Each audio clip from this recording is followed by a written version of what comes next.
Now it's time of our second speaker, Professor Sanja Faivre from University of Zagreb. She is going to present late Holocene relative sea level change and palaeoearthquakes at the Elafiti Islands, southern Adriatic, Croatia. Please, Professor Faivre. Thank you, Gaia. I hope you can see now the presentation. Yes, perfectly. Thank you. The floor is yours, Sanja. Thank you. Hello to everybody.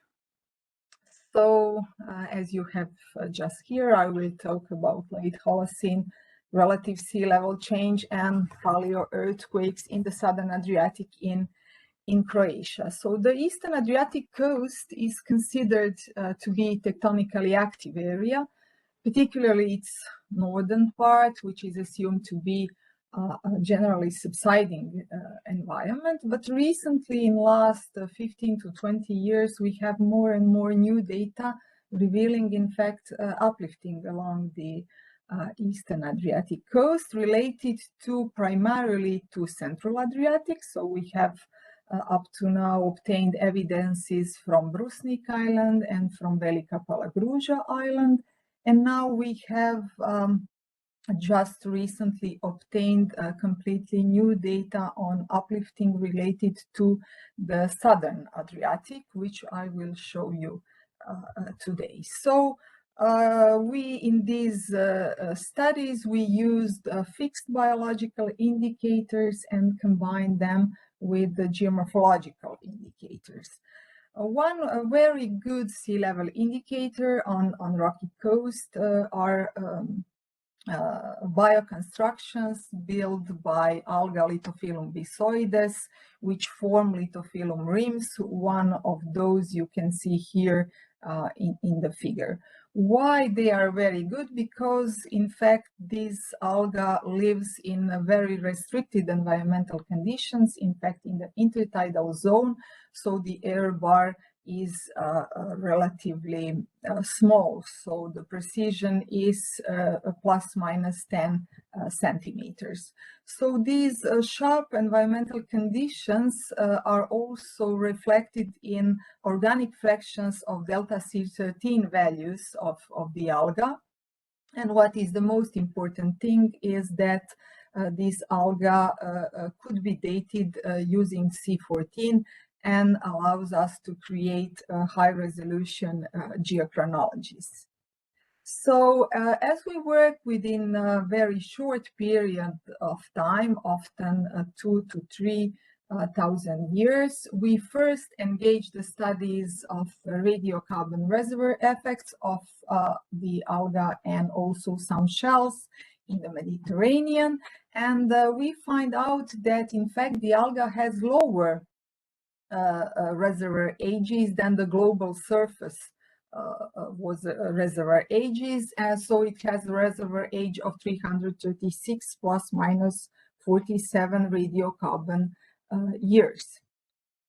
So lithophyllum rims have been detailedly studied in the Western Mediterranean practically since the 50s. But the first study, which in fact used the algal rims as a sea level indicator, comes from Laborel and his collaborators in 1983. In Croatia, the presence of Lithophyllum bisoides have been mentioned, but we started a detailed study, and we started, in fact, in 2009. So concerning the geomorphological sea level markers, so it's great that we just have heard about tidal notches from Greece. So along the eastern Adriatic coast, first published data comes from the end of the 19th century from Edward Suess, who first mentioned the existence of tidal notches, and was further published by Pirazzoli in 1980. So after that, there are a lot of published papers dealing with tidal notches in the eastern Adriatic coast. and they was widely used as indicators of rates and patterns of tectonic activity, as we also have just heard in the previous presentation. So tidal notches, of course, should be carefully used because there are possible overprintings, but algal rims and tidal notches together can provide, in fact, a better picture of relative sea level change, as we will just see in the moment. So our study area is in the southern Adriatic, as you can see here. Those are the Elafiti Islands, so between Pelješac Peninsula and the Dubrovnik town. And here I will show you results from 3 islands, so close to Dubrovnik, Lopud, Holocene, and Grebeni. So the lithological composition of Elafiti is mainly carbonate, limestones, and dolomites of lower and upper Cretaceous. But there are, of course, some also younger deposits of Pleistocene and Holocene.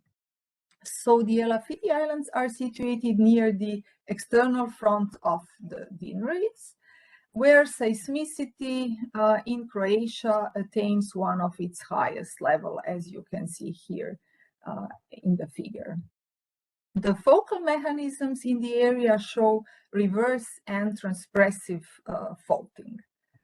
The study area relates to Pelješac Dubrovnik fault zone, which was generally interpreted as formed by foreland-directed thrusting.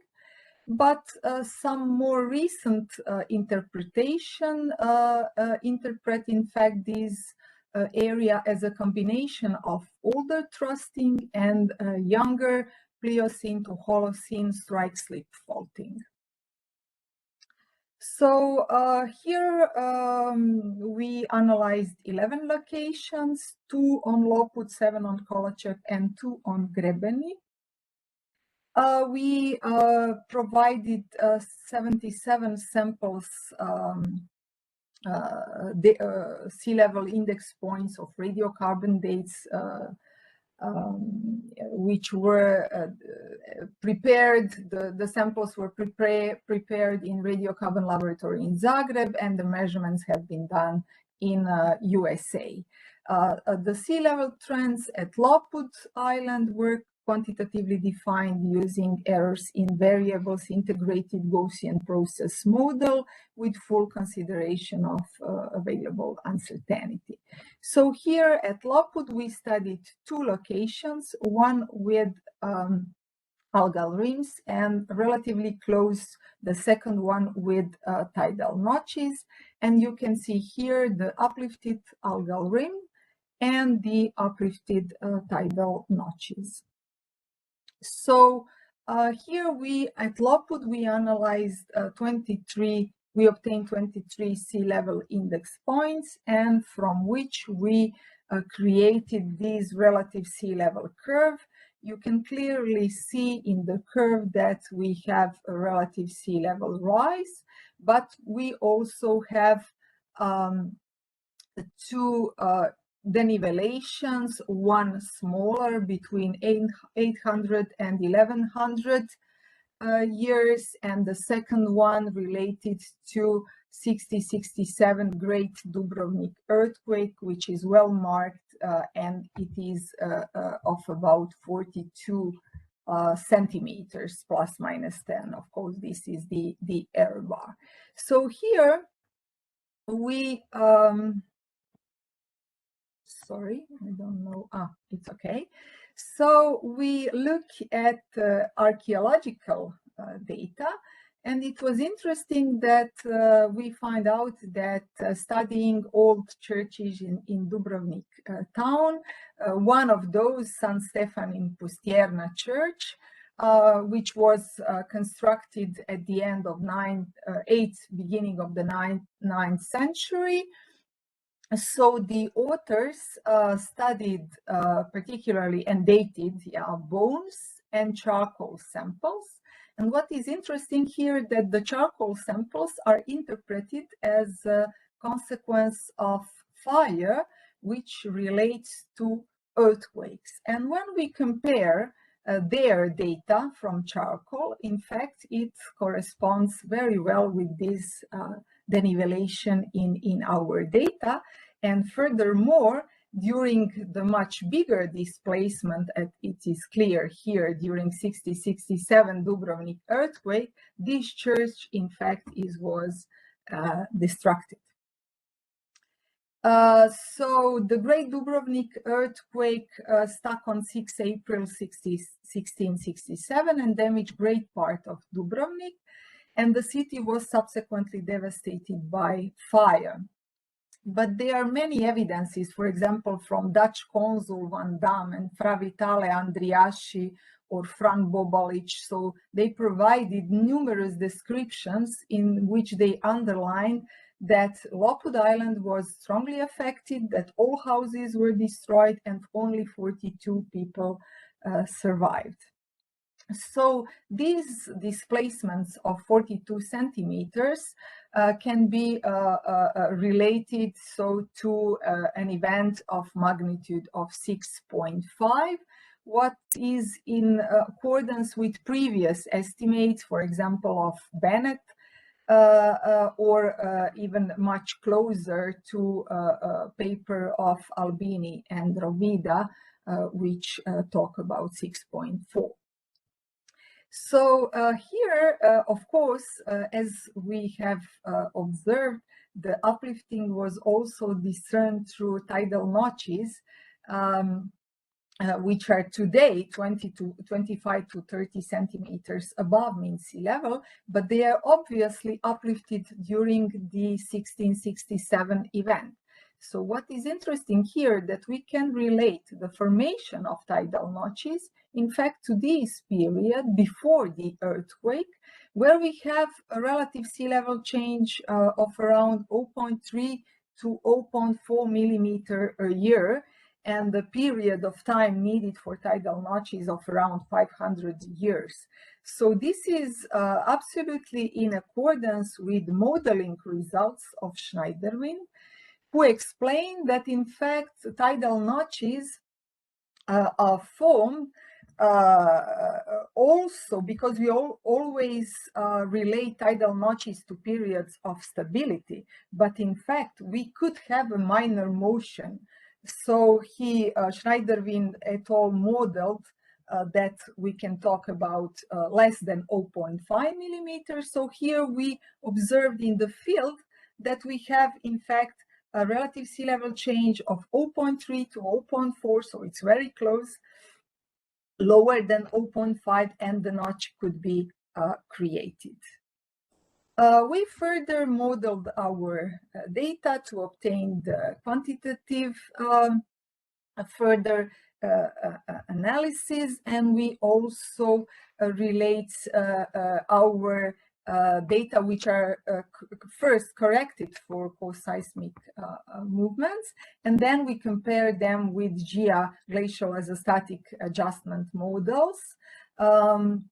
And here we can see that our data, which are corrected for seismic displacements, in fact corresponds very well to Lambeck et al. Predicted curve, while they are quite far from the newer model of Roy and Peltier.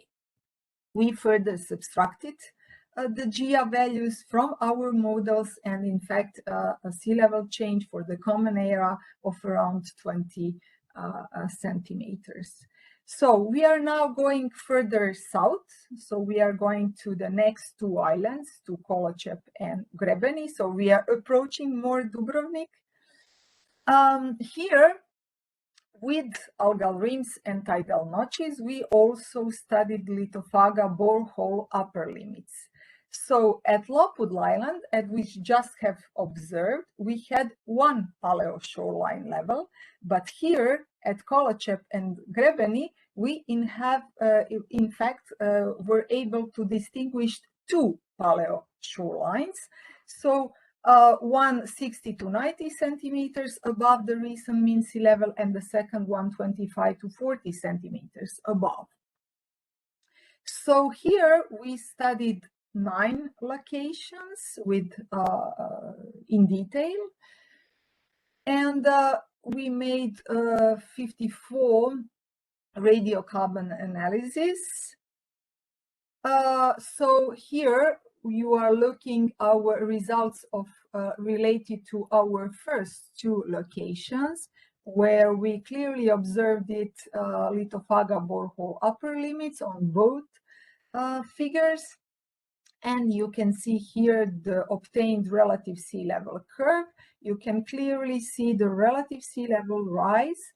Then an important break bigger than 60, so 60 to 80 centimeters, related to 2 possible earthquakes from Croatian earthquake catalog from 367 and from 522 earthquake. And then we have a relative sea level rise again, and a new relative sea level fall related to Great Dubrovnik 60-67 earthquake.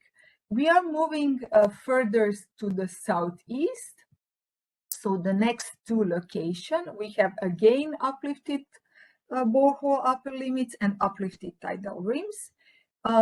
Again, a relative sea level rise, a new denivellation. Here, it could be related only to the 522 earthquake. Again, relative sea level rise, and a new relative sea level fall related to 60-67 earthquake. So here, we were able to relate our data again to archaeological excavation at Fortress Sokol, which is 35 kilometers in the southeast from Kočep. And they observed during the excavations that in fact there are a lot of massive boulders which are collapsed, and other findings which point to earthquakes, which preceded the graves, which are dated to 6th and 7th century. So we are sure now about the existence of those strong earthquakes before the 6th and 7th century. So this completely coincides with our results. This also, those data on earthquakes in between the 4th and 6th century could be related to intense tectonic activity in the eastern Mediterranean. So we are going further to the inland to see the inland part of the coast of this island, of Kočep Island. Here we have one paleo shoreline, and we can see a clear, very clear denivellation related to another important Dubrovnik earthquake which preceded, so in 1520. And we have a denivellation of around 50 centimeters here. In the continuation, so here on locations, particularly 7, we can observe the uplifted notches. So we have 2 levels. You can clearly see, for example, here we have 2 levels of uplifted notches. And then we are moving to our final location here at Grebeni, where we have again uplifted tidal notches and algal rims, a relative sea level rise. Here we observe that the earthquakes in fact was later in time, so between 750 and estimated 1100. And then we have a possible small movements related to 1520 and an important again movement related to 60-67 Dubrovnik event. And here we have a lot of double notches like previously shown on Kočep Island. We also have the notches on the Grebeni Island. What is also interesting here... Sanja, 2 minutes. Please. Yes, I'm finishing. So what is interesting here, we can clearly correlate, in fact, the time of formation of upper tidal notch, so relates clearly to this relative sea level rise. Then we have relative sea level fall related to an earthquake and the formation of this lower tidal notch and an earthquake again. So here just you can see those locations of uplifted tidal notches. So we observed that we have two successive major earthquakes which affected between 5 to 6 kilometers of coast. We observed that older events cause larger displacements and the younger events somewhat smaller displacements. We also observed that the deformation increase as we have one palaeoshoreline and Lopud and two palaeoshoreline further southeast approaching Dubrovnik. So this detailed study of Lopud, Kolochep and Grebeni, rims and notches allow us to perform high-resolution study of relative sea level change, providing first field data on late Holocene uplifting in the southern Adriatic, and on this first field data related to the great 60-67 Dubrovnik earthquakes, and also to previous displacements and an earthquake, revealing that tectonic settings play a crucial role in the evolution, coastal evolution of the studied area. And we observed that studying algal rims, we were able to provide high-resolution relative sea level curve to approach the driving forces and to use the relative sea level curve for constraining paleoseismic events. So I would like to acknowledge Croatian Science Foundation for funding, and I would also like to gratefully acknowledge the organizers and thank you for inviting me, and I would like to thank you all for your attention. Thank you, Sanja. Your presentations are always very interesting. So thank you so much for attending our conference.